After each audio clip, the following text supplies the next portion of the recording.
Cette semaine, un petit VUS nouveau genre, le Volvo EX30.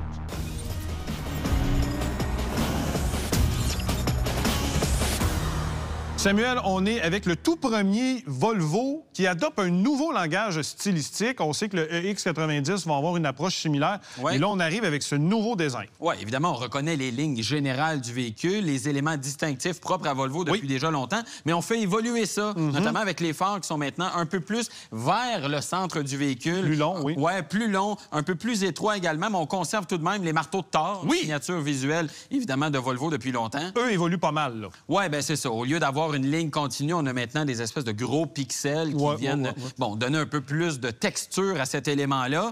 Le clignotant va être intégré dans les marteaux de Thor également, donc un élément distinctif de plus.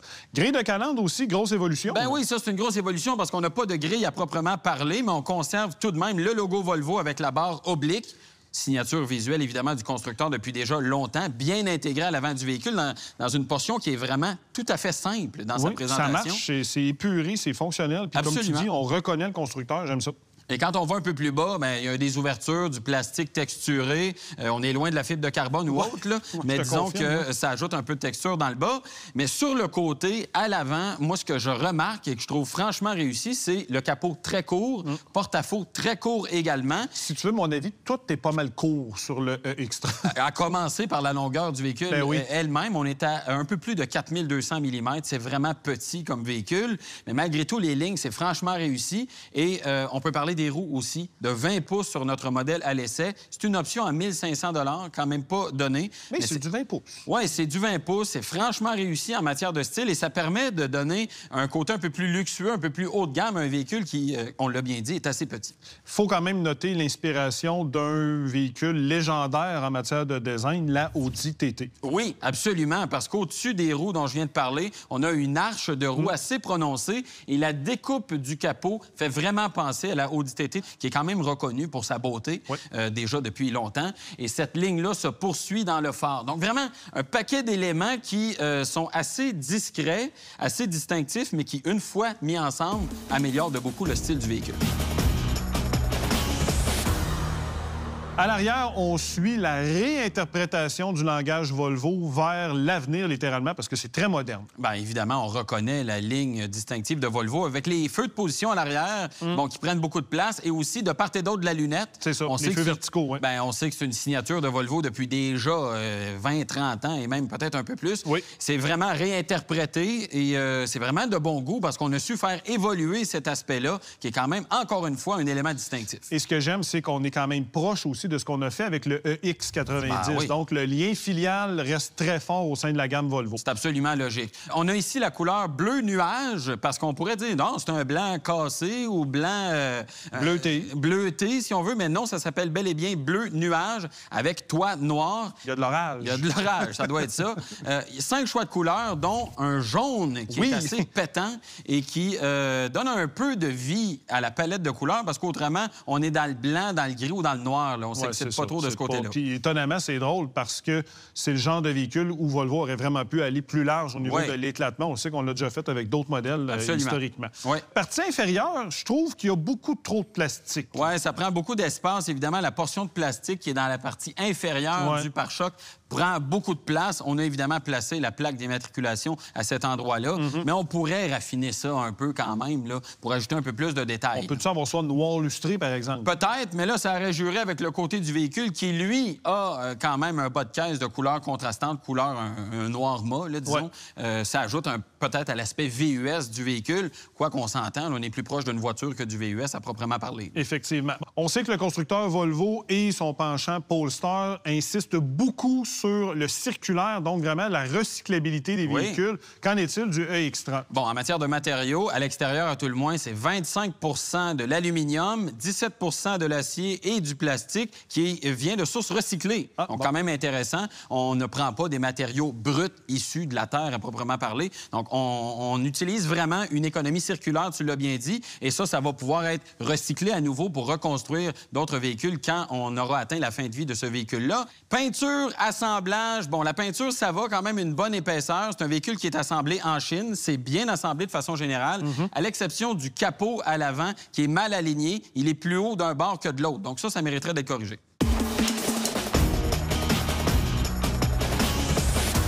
Monter à bord du Volvo EX30, c'est relativement facile pour une personne de ma taille, mais je sais que pour les personnes de plus grande taille, ça peut être difficile. Évidemment, l'ouverture de la porte est assez petite, pas très haute non plus, et c'est un peu complexe de monter à bord, même si on est à bord d'un VUS. Je vous rappelle que le VUS est quand même assez petit, merci. Siège de bonne qualité avec un bon support pour les jambes, pour le dos, pour les épaules, un bon appui-tête également, vraiment très confortable, fidèle à la réputation du constructeur en la matière. Ils sont recouverts de Nordico dans le cas de notre véhicule à l'essai. Évidemment, il y a des matières recyclées qui entrent dans la composition de ce matériau-là. La couleur, c'est comme une espèce de bleu pâle. Si vous n'aimez pas ça, il y a vraiment beaucoup d'autres choix. Il y a un vert, il y a même un gris, un noir. Donc, vraiment plusieurs options, même un lainage qui est proposé. Ça augmente vraiment l'ambiance à bord du véhicule. Ça donne quelque chose de différent et c'est assez bien construit, merci. Le volant est présenté de façon assez unique, aplati en haut et en bas. Ça donne une forme assez spéciale. On a quasiment l'impression d'être au volant d'un go-kart quand on tient le volant. Les commandes sont assez complexes, rétro-éclairées. Ça va, mais par exemple, pour le régulateur de vitesse, on doit l'activer avec le levier de transmission et ensuite le configurer, le programmer avec les boutons qui sont sur la branche gauche du volant. Ça demande vraiment une très grande période d'adaptation et ça mériterait d'être simplifié. Vous voyez devant moi, il n'y a pas d'instrumentation, mais il y a un capteur qui va lire mon visage en continu pour me rappeler d'être attentif à la route si je ne le suis pas. On reconnaît donc l'obsession de Volvo pour la sécurité avec un élément comme ça.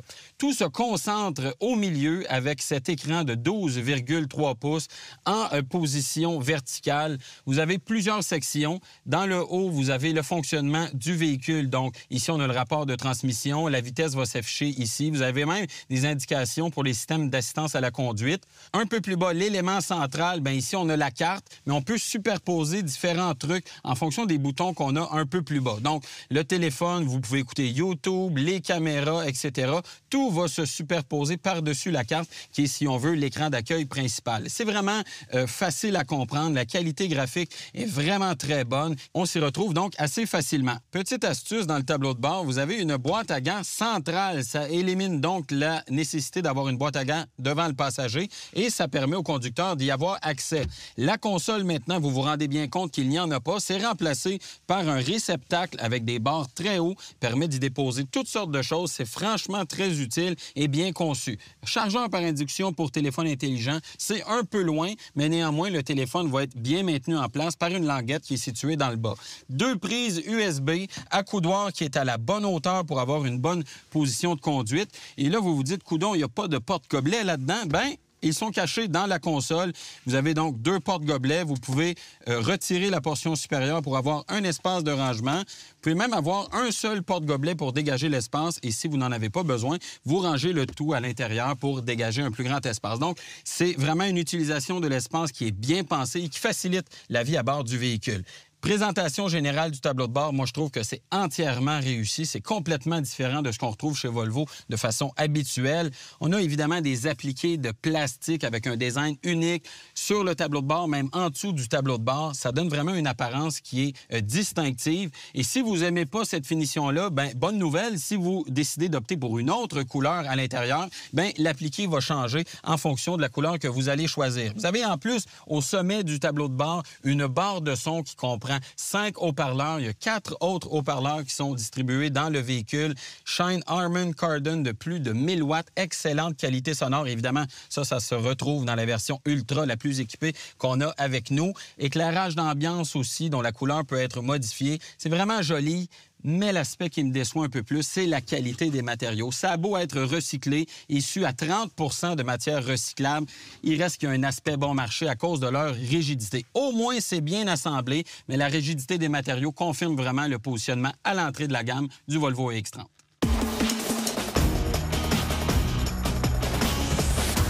Oui. Peu de véhicules me font me sentir aussi gros que le EX30. L'ouverture de la porte est problématique à l'arrière. C'est tellement petit. Et à cela, ajouter que c'est de forme triangulaire, donc il n'y a aucun dégagement pour un adulte pour passer. Vraiment, ça devrait être revu parce que c'est à la limite d'être dysfonctionnel. Une fois ici, vous allez découvrir que vos genoux sont très proches de votre face. L'assise est extrêmement basse dans le véhicule, ce qui fait que j'ai les jambes vraiment surélevées. Heureusement, j'ai des dégagements qui sont, somme toute, assez bons.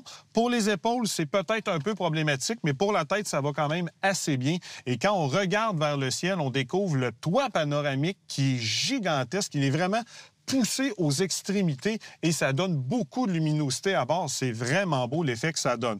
En matière de commodité, on est quand même dans la version Ultra. Donc, on est en droit de s'attendre à un véhicule avec un tempérament un peu luxueux. Bon, le recouvrement des sièges, c'est impressionnant, mais je vous dirais que ça arrête pas mal là. 2 prises USB-C ici, un petit rangement ici. Vous avez en tenue une pochette pour mettre votre cellulaire au sein même de la pochette au dossier. Et vous avez, regardez ça, ça vaut la peine, je tiens à ce que vous preniez le temps de regarder ça. Un petit compartiment amovible avec un orignal. Ça fait très canadien. Ça, c'est quand même sympathique, mais à quoi ça sert, je ne sais pas. Peut-être vous allez faire l'épicerie avec ça, je ne sais vraiment pas. Mais sinon, c'est très, très chiche au niveau de l'équipement à l'arrière. Au niveau des volumes de coffre, là aussi, évidemment, c'est conséquent avec le format du véhicule. On a seulement 318 litres lorsque le dossier est en position. En rabattant ce dernier à la méthode 60-40, on passe à seulement 904 litres, ce qui est évidemment très, très petit. Et à l'avant, il y a aussi un petit coffre, mais il est tellement petit que vous ne pourrez pas mettre bien plus que 2 poches de lait à l'intérieur de ça, puisque c'est seulement 7 litres.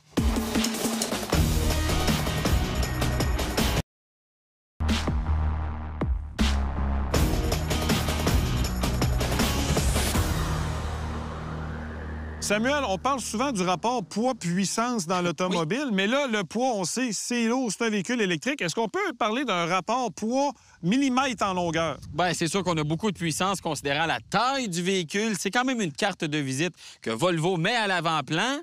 Est-ce que ça va nous surprendre au 0-100? C'est ce qu'on va voir. Ben oui.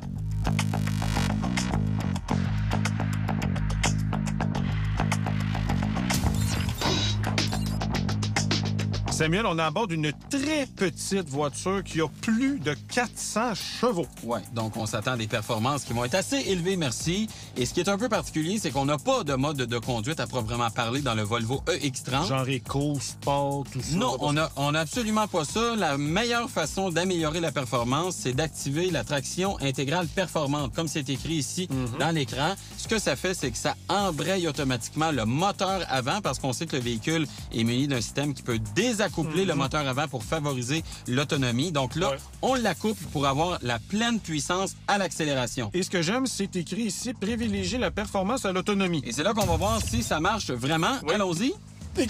Oui, monsieur. C'est assez spectaculaire, merci. C'est déjà atteint. Petit délai dans l'accélérateur au début. Ça, je trouve ça un peu particulier. Ça te tentait pas de me le dire que j'allais me... Bien, on a vu, évidemment, la performance qui est linéaire, vraiment tout en douceur. C'est extrêmement rapide. Oui, c'est une fusée. 3,3 secondes pour le 0-100. C'est très, très rapide. Ça bat ce que Volvo annonce. Absolument. On est à 3,6 selon les temps de Volvo. Et si on ne met pas le mode performant pour la traction intégrale, on est à 3,8 secondes. Ça demeure quand même très performant. Ça demeure vite, oui. Bon, freinage, 100 km/h 0. On doit avoir une bonne performance là aussi. Mes attentes sont élevées. Et c'est un peu particulier. Première chose qui est particulière, c'est l'activation des feux de détresse. Quand on met les freins au fond, vraiment, le véhicule doit se dire, écoute, on est dans une situation vraiment très dangereuse. Donc, il active automatiquement les feux de détresse. Ce que je désactive en ce moment. On connaît l'obsession de Volvo par rapport à la sécurité. C'est pas inhabituel. Mercedes fait ça a déjà fait ça. Je sais pas s'ils le font encore, mais ils l'ont déjà fait dans le temps. Ouais. Mais au final, là, on va parler sensation. Mes attentes n'ont pas été atteintes. Bien, c'est sûr que quand on freine de façon très forte, on sent que les pneus manquent d'adhérence. On sent le train avant sauter. C'est très bruyant également. On entend aussi l'ABS travailler, pas très sécurisant. C'est pas raffiné comme sensation. Non, en fait. Et même peut-être à cause du fait que l'empattement est très court, on sent un certain louvoiement, une certaine déstabilisation du train arrière qui est vraiment inhabituel pour un véhicule provenant de cette marque-là. Et pour ce qui est de la distance, on est à 39,1 mètres. Moi, honnêtement, je me dis que quand on est capable d'accélérer de 0 à 100 km/h en 3,3 secondes, on est en droit de s'attendre à une performance de freinage qui serait meilleure que ça, ce qu'on n'a pas eu, malheureusement.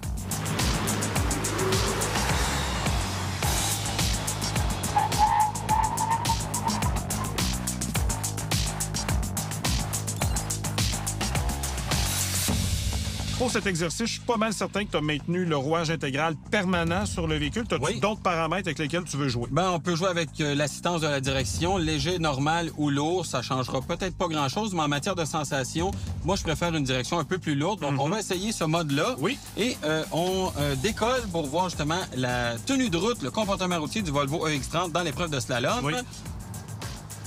Regarde ça.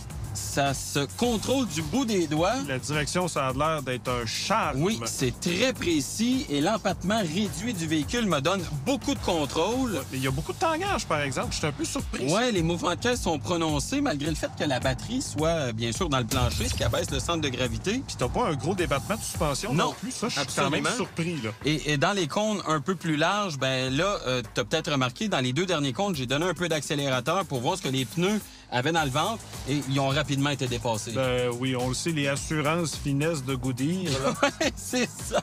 Juste le nom est pas très rassurant. C'est ça, exactement. Donc, on a vu un peu de sous-virage, mais de façon générale, c'est un véhicule qui est facile à contrôler, agréable à conduire aussi, direction qui est rapide, qui est précise et la sensation au volant, là, lourd, là, comme c'est écrit au tableau de bord. Honnêtement, j'ai trouvé ça tout à fait adéquat. Ça m'a donné un bon plaisir au volant. Il y a peut-être les pneus, justement, qui mériteraient d'être corrigés. Et ce qui est un peu dommage, c'est qu'ici, on a techniquement les pneus qui devraient être les mieux adaptés à cette épreuve-là parce qu'on a du 20 pouces, alors que les autres versions vont être munies de 18 ou de 19 pouces.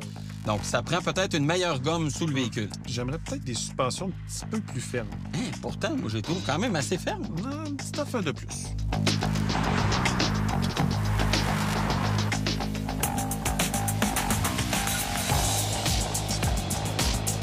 La manœuvre d'évitement d'obstacles est une manœuvre très complexe qui permet d'apprécier le comportement du véhicule dans une situation très difficile. On met les freins, on braque en même temps. C'est vraiment très exigeant. On fait la manœuvre à 90 km/h avec tous les systèmes de stabilité activés. Et peut-être qu'on va avoir une bonne performance parce qu'on était quand même assez surpris du comportement du véhicule jusqu'à présent. L'empattement va peut-être l'aider. Petite voiture urbaine très agile, mais les pneus vont peut-être lui jouer de mauvais tours. Et là là! Eh bien, je m'attendais pas à ça. Il a accroché l'obstacle. Il y a même une roue qui a barré, qui a fait que le pneu a fumé, littéralement. C'est assez ordinaire comme rendu. Vraiment surprenant comme comportement. Écoutez, j'ai appliqué les freins, j'ai braqué et j'ai senti le véhicule qui n'adhérait pas au sol. Vraiment, il est parti en direction de l'obstacle. Un sous-virage très important. Et ce qui est vraiment paradoxal, c'est que j'ai senti vraiment très bien tout ce qui se passait avec le véhicule. J'ai senti les pneus qui n'adhéraient pas. J'ai senti que le véhicule essayait de freiner. Je me sentais en contrôle avec la direction. Mais malgré tout, le comportement était vraiment décevant. J'ai frappé l'obstacle et après que l'obstacle a été frappé, je sentais vraiment que le système de freinage ne savait plus où donner de la tête pour restabiliser le véhicule. Bon, évidemment, j'ai pas frappé la ligne de compte qui est à ma droite, mais il reste que malgré tout, c'est un échec parce que j'ai frappé l'obstacle et je trouve ça plutôt inadmissible venant d'une marque qui met autant l'accent sur la sécurité. Et boboy, hein? C'est long. J'ai vu deux problèmes. Oui. Les pneus, pas d'adhérence, ABS, gestion pitoyable. Les roues embarrées, tout simplement, ça fonctionne vraiment pas. Et les pneus, c'est vraiment un autre élément qui vient nuire au véhicule dans une manœuvre aussi complexe que celle-là. C'est pas que je ne sentais pas ce qui se passait avec le véhicule parce que le véhicule me parle. Oui, je sais ce qui se passe dans la direction, je sais ce qui se passe avec la pédale de freinage, mais les pneus, ça marche pas, puis le système de freinage me laissait tomber. Fait quand il te parlait, il disait « Je suis pas capable! » Je suis pas capable, je suis pas capable! Donc, c'est un échec. Ben oui.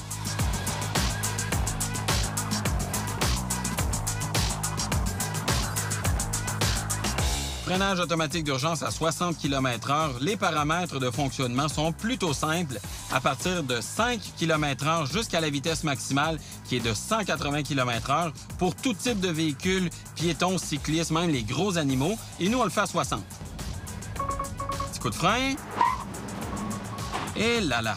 Donc, vous avez entendu le tintement sonore. Il y a eu même un petit coup de frein pour m'avertir et j'ai dit « Eh là là » parce que j'étais sûr que je rentrais dans l'obstacle. Honnêtement, le freinage a été très, très progressif. C'est intensifié quand j'arrivais très proche de l'obstacle. La bonne nouvelle, c'est que je l'ai évité, mais disons que j'aurais apprécié une distance peut-être un peu plus grande avec l'obstacle. Les épreuves sur piste sont maintenant terminées. Je m'en vais rejoindre Luc Olivier pour l'essai sur la route.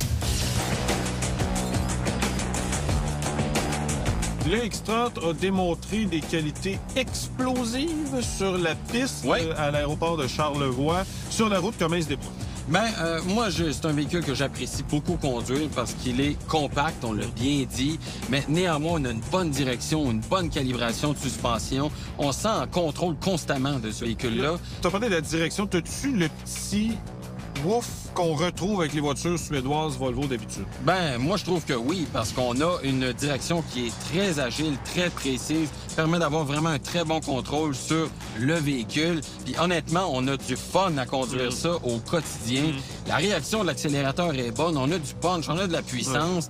Vraiment très agréable à conduire. Puis moi, je veux ça d'une voiture urbaine. Honnêtement, là, je veux une voiture agile qui se faufile dans la circulation et on est capable d'avoir ça avec un EX30. C'est un peu comme une voiture bonne humeur, une voiture sourire qui apporte la joie quand on s'assoit dans le véhicule. C'est un peu le sentiment que j'ai. Et on pourrait être porté de penser que parce qu'on a une voiture à vocation peut-être un peu plus urbaine, ben on aurait un mauvais comportement sur la route. C'est pas le cas du tout. Non. Vraiment, c'est une voiture qui est à l'aise sur la route, stable, très agréable à conduire encore une fois. Donc, c'est pas parce qu'on a une voiture qui met l'accent sur les capacités urbaines qu'on fait ça au détriment de la capacité routière. Donc, ça, c'est un bon point du véhicule. Il y a un des éléments, par contre, au niveau des aides et des assistances à la conduite, parce qu'on sait chez Volvo, la sécurité, on en fait une obsession. Oh oui, c'est quasiment maladif. Là. Mais c'est pas parfait sur tous les paramètres. Bien, en fait, on a un système de suivi de voie qui fonctionne par ailleurs assez bien. Mais moi, personnellement, j'aime ça désactiver ça. Je me dis, ben c'est moi qui contrôle le véhicule. Je veux être capable de le désactiver. Donc, il faut aller désactiver dans l'écran. Il faut désactiver 2 systèmes de suivi de voie. Ça demande 5-6 étapes par système. Quand même pas évident. Et il faut refaire ça à chaque démarrage, parce qu'à chaque démarrage, le système se remet en fonction. Honnêtement, là, on l'a compris, là, que vous aimez ça, la sécurité, mais laissez-nous le choix, s'il vous plaît. Bon, on va parler de la conduite à une pédale. Maintenant, ça, bof, gros bof. Oui, ça marche pas, honnêtement, parce que je relève mon pied de l'accélérateur. Regarde, là, on est à force de conduite à une pédale maximale. Ça marche pas, là, ça ralentit à peu près pas. Et c'est encore pire quand on met le mode de traction intégrale performante. Il n'y a à peu près aucune conduite à une pédale. Pour vrai, là, il n'y a pas de raison qu'un véhicule électrique moderne n'ait pas de conduite à une pédale, d'autant plus que chez Volvo, on maîtrise cet aspect-là et on ne l'a pas dans le X30. C'est carrément un défaut. Vraiment, ça, c'est totalement niaiseux comme approche. Oui. On va parler de la visibilité maintenant. Je te dirais que c'est un peu étrange de mon point de vue. Je me trouve un peu gros pour le EX30. J'ai une vue, je vois pratiquement le capot complet. Oui, bien, c'est sûr qu'on a le tableau de bord qui est très bas. Bonne surface vitrée, les piliers qui sont minces. Le capot, on le voit un peu, mais rapidement, on voit que c'est un capot qui court, qui plonge vers l'avant. Honnêtement, moi, je trouve que ça donne un sentiment de connexion vers l'extérieur du véhicule qui est vraiment agréable. On se sent en contrôle, ça favorise le sentiment de maîtrise du véhicule.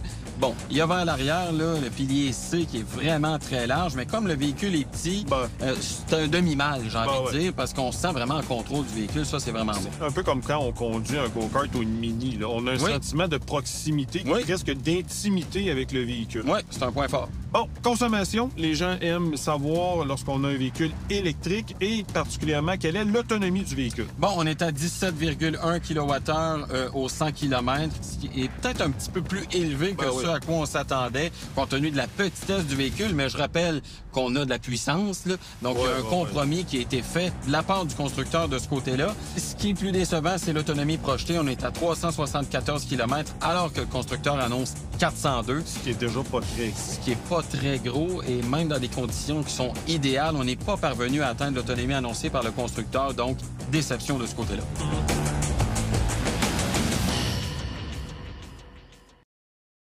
Point positif, point négatif. Point positif, le concept qui est rafraîchissant dans sa globalité, la puissance de la mécanique qui est vraiment enivrante et l'agrément de conduite qu'on retire du véhicule, c'est vraiment une force du produit.